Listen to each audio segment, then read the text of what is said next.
The man accused of starting the fire that destroyed this Fort Collins apartment complex is wrapping up a full day of testimony. David Gilmore taking the stand in his own defense. 7 News reporter Lindsay Sablon just stepping outside of the courthouse. What's the latest, Lindsay?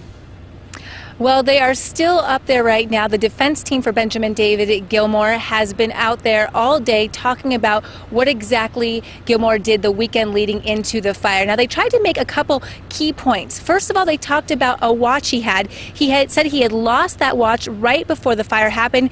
That watch was found on the property where the fire happened a couple days later.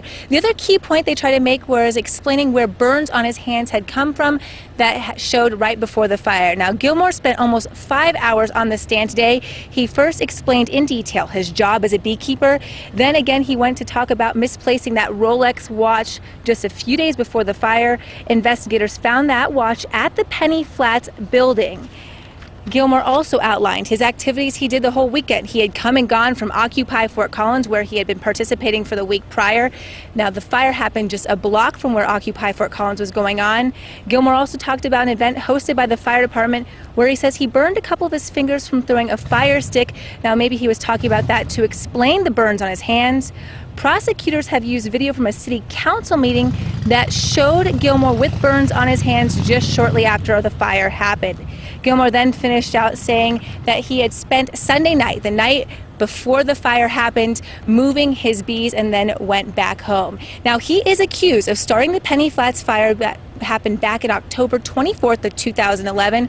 Fire destroyed an adjacent building to Penny Flats and then heavily damaged Penny Flats building. It caused more than $10 million in damage total.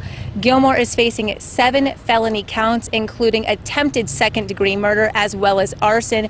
The jury had hoped, or excuse me, the court had hoped they would get to cross-examination today, but the defense team took quite some time, so it looks like they'll probably start cross-examination tomorrow for Gilmore. Of course, we will be following this. Reporting live in Fort Collins, Lindsay Sablon, 7 News. Those 11 updated 10. Thank you, Lindsay.